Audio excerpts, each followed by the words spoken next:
Ini sepenggal kesaksian Sudarmono saat diperintahkan untuk mencari bahan bukti hukum keterlibatan PKI dalam G30S. Sudarmono yang dimaksud adalah Letjen Purnawirawan Sudarmono, mantan wakil presiden di era Soeharto. Ketika peristiwa G30S PKI meletus, Sudarmono masih perwira menengah yang sedang bertugas di G5 Koti yang dipimpin Brigjen Sucipto.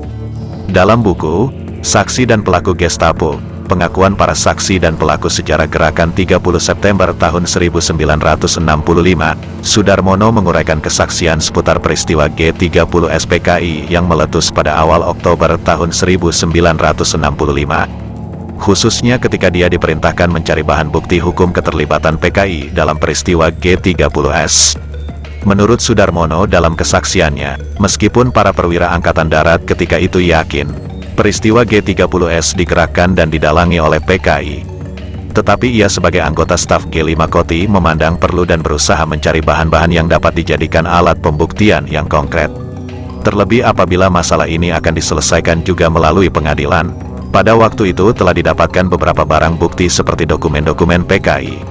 Malahan juga kaset tape recorder yang menunjukkan suara anggota Gerwani ketika menyiksa para korban, kata Sudarmono.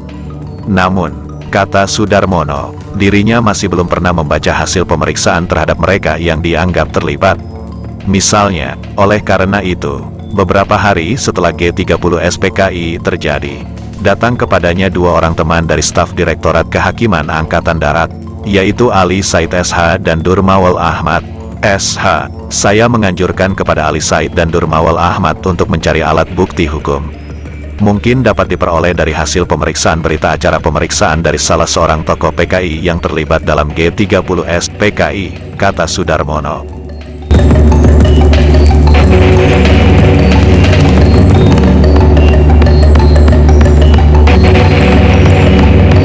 Rupanya sarannya, kata Sudarmono, diterima sebagai suatu perintah. Ali Said dan Durmawal Ahmad berusaha mendapatkannya dan berhasil. Beberapa hari kemudian, mereka kembali menemuinya membawa hasil berita acara pemeriksaan atas diri Nyono, salah seorang tokoh PKI, yang ditahan Kodam Jaya di Salemba. Kami berpendapat, bahan itu amat penting sebagai pangkal tolak pembuktian hukum.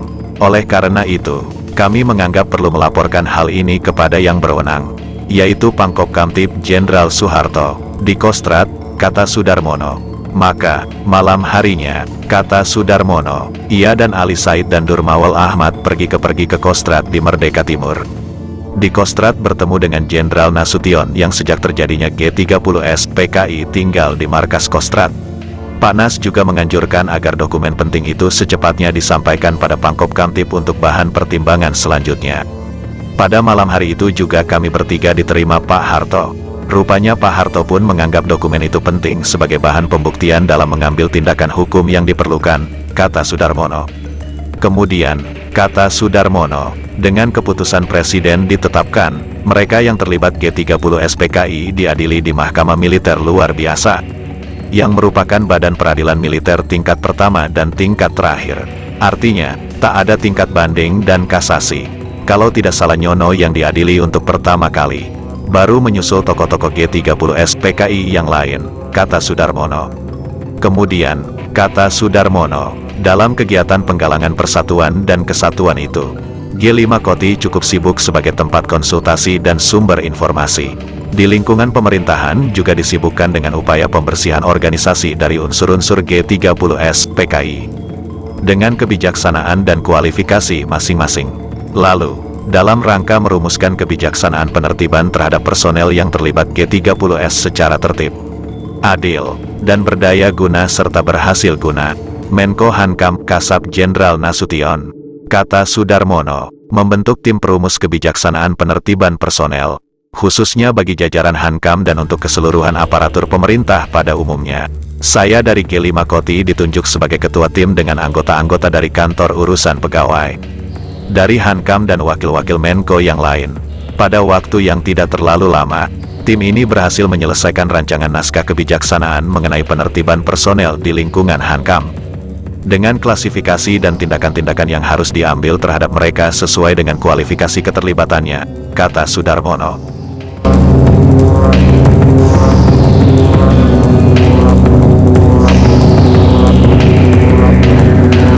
Menurut Sudarmono, naskah rancangan itulah yang kemudian oleh Menko Hankam Jenderal Nasution dikeluarkan sebagai Instruksi Menko Hankam, Kasab nomor 1015/1965 tentang dasar-dasar kebijaksanaan penertiban atau pembersihan personel militer dan sipil dari departemen-departemen angkatan dan badan-badan lain dalam kompartemen pertahanan atau keamanan.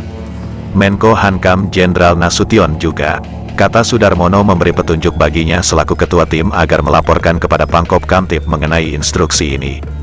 Dan menyarankan agar kebijaksanaan ini dapat dikeluarkan sebagai produk nasional yang berlaku bagi seluruh jajaran pemerintahan.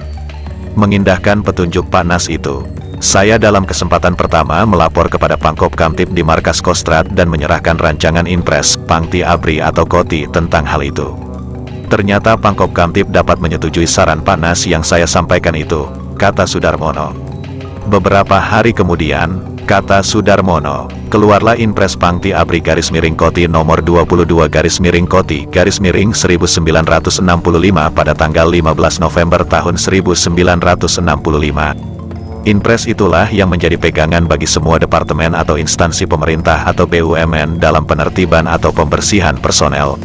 Materi Inpres, kata Sudarmono, pada pokoknya berkaitan dengan klasifikasi keterlibatan seseorang dalam G30S PKI seperti berikut ini. Golongan A adalah mereka yang nyata-nyata terlibat secara langsung.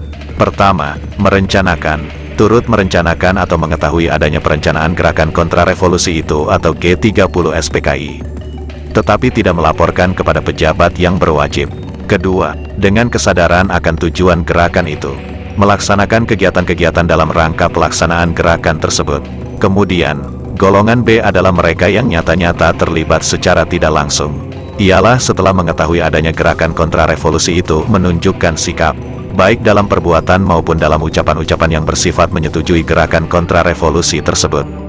Golongan C adalah mereka yang terdapat petunjuk atau patut dapat diduga terlibat secara langsung atau tidak langsung.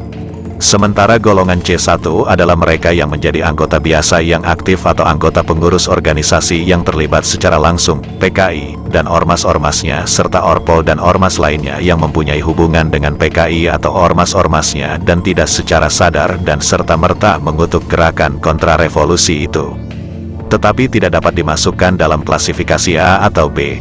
Golongan C2 adalah mereka yang menurut antiseden yang ada pernah terlibat dalam peristiwa Madiun, dan setelah terjadinya gerakan kontrarevolusi itu tidak secara tegas menentangnya menurut kondisi dan kemampuan yang wajar. Lalu golongan C3 adalah mereka yang menjadi anggota biasa yang tidak aktif dalam organisasi tersebut, golongan C1. Di samping memuat klasifikasi tersebut, kata Sudarmono, Inpres ini juga mengatur tindakan-tindakan yang harus diambil terhadap personel yang termasuk klasifikasi yang bersangkutan.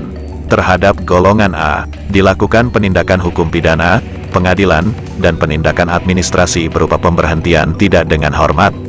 Terhadap golongan B dilakukan pemberhentian tidak dengan hormat bagi pegawai tinggi, pembebas tugasan dari jabatan dan tidak mengangkat dalam jabatan tertentu untuk sementara sambil diberikan indoktrinasi bagi pegawai menengah ke bawah. Terhadap golongan C, C1 dan C2 diberhentikan sementara dari jabatan, pembatasan menduduki jabatan disertai indoktrinasi. Sementara terhadap golongan C3 diberikan indoktrinasi.